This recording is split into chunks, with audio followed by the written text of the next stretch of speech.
اعوذ باللہ من الشیطان الرجیم بسم اللہ الرحمن الرحیم. سامعین و ناظرین محترم السلام علیکم ورحمۃ اللہ. آپ دیکھ رہے ہیں گلوبل اویکننگ. میں ہوں فیصل خان. ناظرین، امریکہ اور اسرائیل کے ایران پر حملے کے بعد ایران نے جس طرح ان دونوں کی درگت بنائی ہے وہ آپ نے، ہم نے، سب نے دیکھا. اگر کسی کے ذہن میں یہ شک تھا کہ ایران اسرائیل کا گٹھ جوڑ ہے تو وہ شک ہمیشہ کے لیے دور ہو گیا.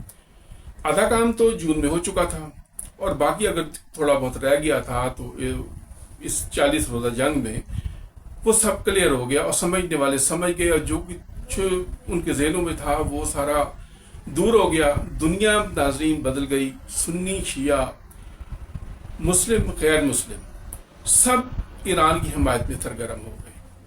سنی شیعہ فرق مٹ گیا. اس موضوع کے اوپر، اس بات کے اوپر، اس پوائنٹ کے اوپر دنیا اکٹھی ہو گئی کیونکہ ظاہر ہے انسان کی فطرت جو ہے وہ اس طرح کی ہے کہ وہ ظلم کے خلاف ہے. کچھ بد فطرت ہوتے ہیں جو ظلم کرتے ہیں جیسے یہودی ہیں، لیکن ورنہ اکثر ایون یہودی بھی، یعنی یہودیوں میں بھی ایک صہیونی جو ہے وہ ایک بدترین قوم ہے، لیکن یہودی جو ہے آپ نے دیکھا وہ بھی اسرائیل کے خلاف آپ کو نظر آتے ہیں. البتہ اگر نہیں کوئی بدلا ناظرین تو وہ تکفیری تھا. تکفیری نہیں بدلا کیونکہ وہ سفیانی ہے، اس کا مائنڈ سیٹ کچھ اور ہے. سفیانی مسلمانوں پر، اہل یہود کو ترجیح دیتا ہے ہمیشہ اور الٹا الزام لگاتا ہے کہ یہ مسلک تو یہودیوں نے بنایا. معاملہ سب کلیئر ہے، سب کوئی سامنے ہے. یہودیوں کو کس نے بنایا وہ سامنے ہے سب کے. یہودی کے ساتھ کون لڑا سب کے سامنے ہے. یہودیوں کو کل خیبر میں کس نے پچھاڑا اور آج کے خیبر میں کس نے پچھاڑا وہ سب کے سامنے ہے. کل بھی اولاد علی تھی، آج بھی اولاد علی ہے. پاکستان میں انقلاب اسلامی کے نورانی اثرات کو روکنے کے لیے پسر شیطان، پسر یزید و پلید حق نواز جنگی ملعون سے ایک دہشت گرد تنظیم بنام سپاہ صحابہ بنائی گئی. وہ جنگ میں بنوائی گئی لیکن اس کو پھیلایا گیا پورے ملک میں، جس نے ملک میں فرقہ واریت کو ایک نیا رنگ دیا، ایک نیا طریقہ نکالا. دہشت گردی ایجاد کی گئی. حق نواز جنگی ملعون و مردود خود تو وصل جہنم ہو گیا، لیکن اس کے پلے اپنے آقاؤں سے ڈالر اور ریال کمانے کے لیے، بٹورنے کے لیے آج بھی سرگرم عمل ہیں اور اسی شیطانیت کو لے کر چل رہے ہیں.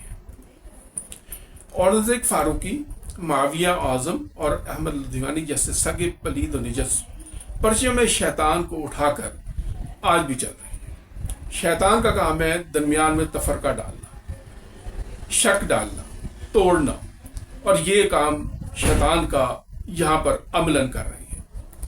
اورنگزیب فاروقی نے تقریباً 1.5 ماہ قبل ناظرین ایک پریس کانفرنس کی جس میں تشیع کے خلاف جو بکواسیات کر سکتا تھا وہ کی، جس سے ایک تو اس کی لا علمی اور جاہلیت ظاہر ہو رہی ہے اور دوسری طرف اس کا جھوٹ واضح ہو رہا ہے.